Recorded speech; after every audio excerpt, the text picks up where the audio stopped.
ദിവസം കൊണ്ടുവരുന്നെങ്കിൽ അത് ഒരു മാസം കൊണ്ടുവരുന്നെങ്കിൽ അതാണ് കേരളത്തിന്റെ അല്ലെങ്കിൽ കേരളത്തിന്റെ തമിഴ്നാട്ടിലെ ബിസിനസ്. ഇന്ന് 25 കോടി രൂപയുടെ ടേൺ ഓവർ എവരി മന്ത്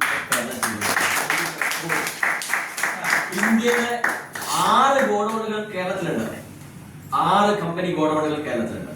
ഇന്ത്യയിലെ 200 ഗോഡൌണുകളിൽ ഏറ്റവും ടേൺ ഓവർ ചെയ്യുന്ന ഗോഡൌൺ നമ്മുടെ കേരളത്തിലുണ്ട്. ഇന്ത്യയിലെ ഏറ്റവും വലിയ ഗോഡൌൺ എന്റെ സ്വന്തം ജില്ലയായിട്ടുള്ള ഞാൻ ജനിച്ചു വളർന്ന മലപ്പുറം ജില്ലയിലാണ്. 15,000 സ്ക്വയർ ഫീറ്റിൽ 5 നിലയിലാണ് കോയമ്പത്തൂർ വരെ സപ്ലൈ ചെയ്യുന്ന ഇന്ത്യയിലെ ഏറ്റവും വലിയ ഗോഡൌൺ. അത് കൊണ്ടുവന്ന് നമ്മുടെ ഗവൺമെന്റാണ്. പക്ഷേ 15,000 സ്ക്വയർ ഫീറ്റ് അതാണ് ഇന്ത്യയിലെ ഏറ്റവും വലിയ ഗോഡൌൺ. അപ്പൊ ഇന്ത്യയിലെ ഏറ്റവും വലിയ ഗോഡൌൺ, ഇന്ത്യയിലെ ഏറ്റവും ടേൺ ഓവർ ചെയ്യുന്ന ഗോഡൌൺ ഇന്ന് ന്യൂട്രിചാർജ് സെഗ്മെന്റിലാവട്ടെ, കീസോൺ സെഗ്മെന്റിലാവട്ടെ, കമ്പനിയുടെ ഏത് ബ്രാൻഡ് പാർട്ട്നേഴ്സ് എടുത്താലും ആ രംഗത്തൊക്കെ കേരളം നമ്പർ 1. നമുക്ക് തമിഴ്നാട് അതേമാതിരി ആക്കണ്ടേ? ആര് തീരുമാനിക്കണം? തമിഴ്നാട് ഒരു തീരുമാനമെടുത്താൽ കേരളം ഒന്നുമല്ല. വെറും 3.5 കോടി ജനങ്ങളെ കേരളത്തിലുള്ളൂ. 8 കോടി ജനങ്ങൾ കേരളത്തിലുണ്ട്, തമിഴ്നാട്ടിലുണ്ട്. പാവക്ക പോലെ ഒരു ചെറിയ സംസ്ഥാനമാണ് കേരളം. ഇത് വിശാലമായ നല്ല വിഭവ സമ്പത്തുള്ള ഒരു സംസ്ഥാനം നമ്മുടെ കയ്യിലുണ്ടായിട്ട് നമ്മുടെ ലൈഫ് വേസ്റ്റ് ആക്കിയിട്ടുണ്ട്. 2005 ഒരു പിക്കപ്പ് സെന്റർ കേരളത്തിൽ ഡിപ്പോ വരുന്നതിന് മുന്നേ ഒരു PUC കേരളത്തിൽ എടുക്കണം. കയ്യില് ഫണ്ടില്ല.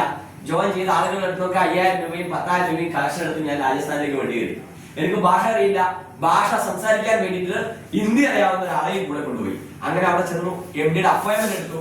MD യെ കണ്ട് സംസാരിച്ചപ്പോൾ MD എന്റെ മുഖത്ത് നോക്കി നിഷ്കളങ്കമായിട്ട് ചിരിച്ചിട്ട് ചോദിച്ചു, ഇന്ത്യയിലെ ലോ അറിയാതെയാണോ, നിയമം അറിയാതെയാണോ നിങ്ങൾ രാജസ്ഥാനിലേക്ക് പോകുന്നത്? ഇന്നത്തെ പോലെ GST സംവിധാനം ഇല്ല. കേരളത്തിലൊരു ഡിപ്പോ തുടങ്ങണം, പിക്കപ്പ് സെന്റർ തുടങ്ങണമെങ്കിൽ രാജസ്ഥാനിൽ നിന്ന് പ്രൊഡക്റ്റ് കേരളത്തിലേക്ക് എത്തണമെങ്കിൽ കമ്പനിക്ക് കേരളത്തിലേക്ക് അയക്കാനുള്ള പെർമിഷൻ വേണം. അങ്ങനെ വേണമെങ്കിൽ കമ്പനി കേരളത്തിൽ വന്നൊരു ഓഫീസ് തുടങ്ങണം. അതിനുള്ള നിയമ വ്യവസ്ഥകളൊക്കെ റെഡിയാക്കണം. അതൊന്നുമില്ല.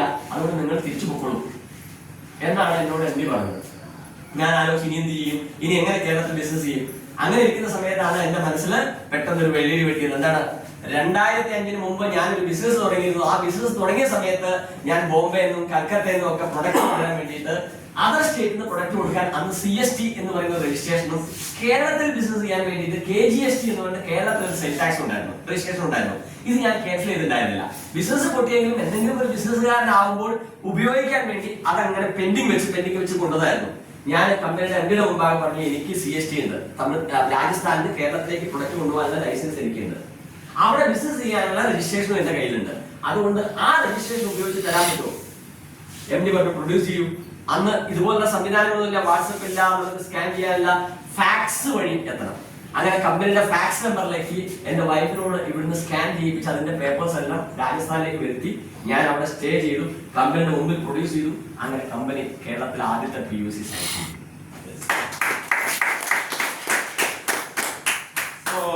அதே காலகட்டத்தில் தான் ஒரு PUC ஸ்டார்ட் பண்ணுறதுக்கு வந்து பார்த்தீங்கன்னா ஒரு பெரிய போராட்டம் இருந்தது. எல்லாத்தையும் வந்து பார்த்தீங்கன்னா கொஞ்சம் கொஞ்சமாக காசு கலெக்ட் பண்ணி ஹிந்தி தெரிஞ்ச ஒரு நபரையும் கூட்டிட்டு போயிட்டு பில்வாரா போயிட்டு நேரடியாக நம்முடைய MD கிட்ட ஒரு அனுமதி வாங்கி அவரை நேரடியாக போய் பார்த்தோம்.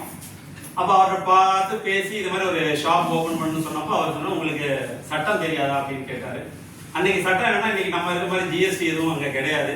ஸோ அப்படின்னா என்னன்னா, கம்பெனி தான், அதாவது இந்த இது இல்லாதவங்க வந்து கம்பெனி தான் வந்து கேரளாவில் வந்து ஒரு கடையை ஓப்பன் பண்ணி தான் அன்னைக்கு சேல்ஸ் பண்ணக்கூடிய ஒரு கண்டிஷன் இருந்தது.